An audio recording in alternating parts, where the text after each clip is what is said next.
Malam itu Abdul sedang telepon-teleponan sama temennya guys. Abdul menelpon sambil potong kuku di kursi guys. Temennya ngasih tahu Abdul kalau potong kuku pada malam hari itu nggak baik guys. Tapi si Abdul menganggap itu cuma mitos. Nggak lama kemudian di depan pintu ada orang manggil-manggil Abdul guys. Buka pintunya, ayah dan ibu pulang.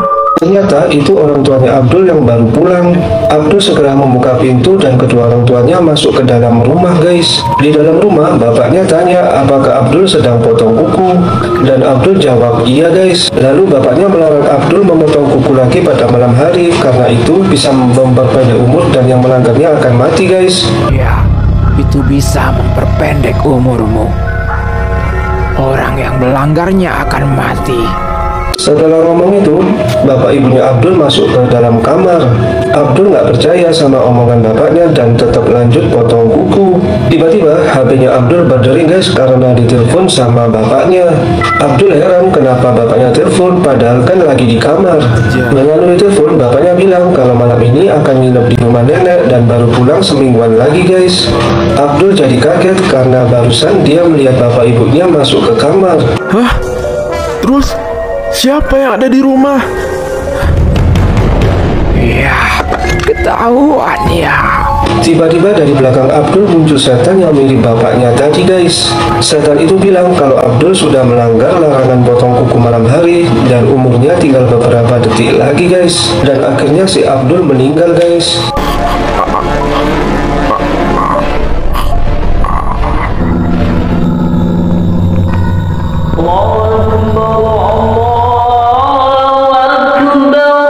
Anak bernama Budi ini sedang tidur waktu azan guys. Meskipun suara azan terdengar dari rumahnya, tetap aja si Budi gak mau bangun. Melihat itu, bapaknya Budi mengetuk pintu kamar dan menyuruh Budi bangun untuk sholat maghrib guys. Udah maghrib, jangan tidur saja. Buruan sholat. Tapi si Budi malah marah-marah guys. Dia bilang bapaknya berisik. Budi merasa tidurnya kurang lama. Padahal baru aja masuk mimpi, udah disuruh bangun. Tapi sampai adzan Isya, Budi masih tidur guys. Melihat itu, bapaknya jadi marah dan langsung masuk ke kamarnya Budi guys. Apa katamu? Ganggu?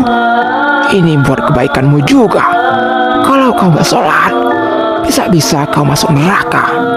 Bapaknya menasihati Budi untuk rajin sholat agar nggak masuk neraka dan nggak kena siksa kubur guys.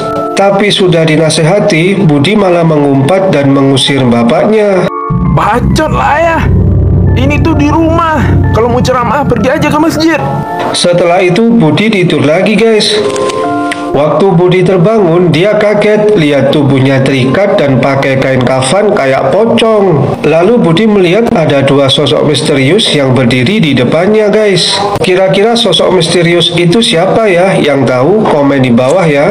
Gak lama kemudian, dua sosok misterius itu ninggalin Budi gitu aja guys. Setelah itu, langit berubah warna menjadi merah dan Budi teriak-teriak kepanasan sampai mukanya meleleh guys. Panas! Panas! Panas! Panas! Panas! Tiba-tiba Budi mendengar suara bapaknya manggil-manggil dari kamar guys. Budi bangun! Ternyata Budi mimpi buruk guys. Masih untung Budi dikasih mimpi buruk, nggak jadi pocong beneran guys. Jadi guys, kalau dengar suara azan, kita langsung sholat ya, jangan malah tidur. Di sebuah kos-kosan, anak bernama Rudi ini sedang mandi guys. Lalu setelah mandi, dia berpapasan sama temannya yang bernama Ari. Ari bilang kalau ada lebam berwarna biru di tangannya Rudi. Ari ngasih tahu itu mungkin dicubit setan karena Rudi mandi waktu mau maghrib guys. Tapi sudah dikasih tahu, si Rudi malah bercanda. Dia bilang kalau setannya cantik mau diajak pacaran. Ya lalu, udah gua bilangin malah ngeyel. Ya udahlah, gua mau cari makan dulu.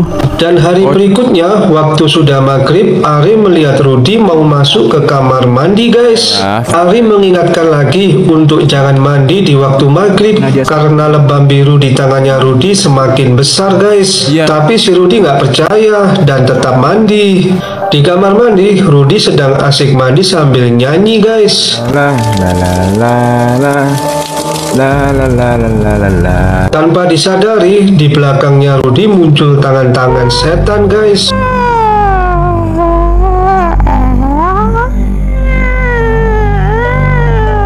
Lalu setan cewek itu memanjangkan lehernya sampai ke depan mukanya Rudi guys. Rudi jadi kaget karena ada setan cewek bertangan banyak dan berleher panjang yang ikut mandi bareng guys. Lalu Rudi langsung lari keluar dari kamar mandi dan minta tolong sama temennya guys. Tolong, ada setan. Jadi kalau mandi usahakan jangan waktu maghrib ya guys. Selain nggak baik buat kesehatan, juga biar nggak dicubit setan. Terima kasih telah menonton video ini. Jangan lupa like dan subscribe.